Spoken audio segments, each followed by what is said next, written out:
What have we got here? It's been quite some time since players last set foot upon Tyria's stony shores, but it won't be long before it ports open passage to a new age of adventurers in Guild Wars 2.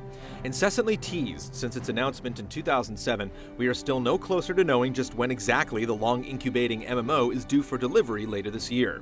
What we do know is that a brief trip into the beta this past week provided a tantalizing taste of what to expect from the game, and its ambitious attempt at redefining the genre.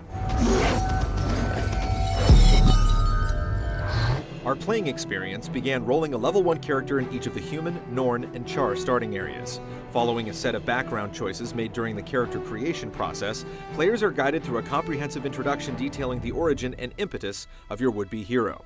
Each race's storyline stands apart as a separate tale of the region, easing players into the lore of the world, as well as the intricate tapestry of rules that define it.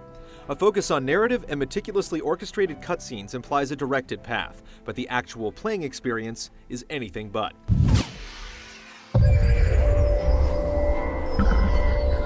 Right from the get-go, it's apparent that players in Guild Wars 2 wield much more freedom in taking on the world at their own pace.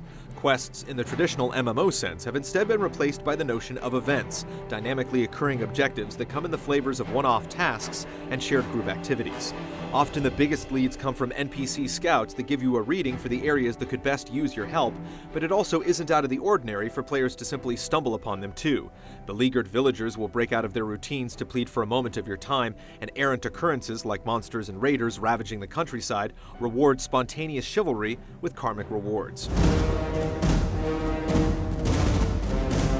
The biggest point of interest here is how other adventures come into the equation. Gone are the days of players voraciously tagging mobs and drops for their own benefit. If you're in the same area as other players, you're all in it together. In our experience, this approach has led to some interesting behaviors on the road. Soloing was less frequent, and players drawn to random world events would form ad hoc groups and travel together in small flocks. It's as if the conventional notion of grouping out of necessity has instead turned into something born out of shared interest and camaraderie.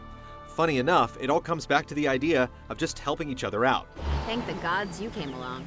Combat has also been one of Guild Wars 2's prime targets for renovation, and some early experimentation with some of the game's classes hint at a system rife with possibilities. The notable inclusion of dodge rolls informs a more active pace of play, while the downed state puts a novel spin on player death and resurrection mechanics.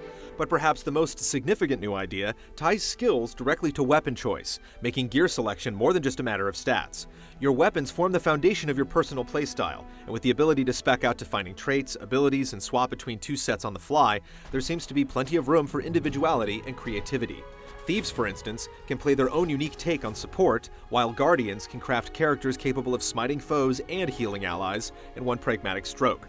The developers have stated that the aim is to make sure a wide variety of builds are fun and viable.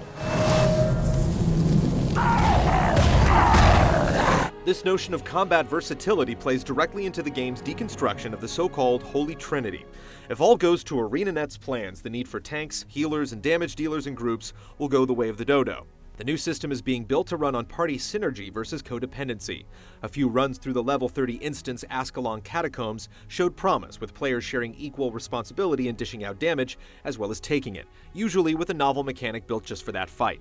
As for competitive play, small-scale PvP at least, seems to be starting off on the right foot, with a number of base control-style maps that seem to be worth queuing up for. Just keep getting better and better. Much of Guild Wars 2 remains shrouded in mystery, and following this initial glimpse, we'll be following this much-anticipated MMO every step of the way. Check back in the coming months as we deliver updated impressions of the game leading up to our full review. And stay down.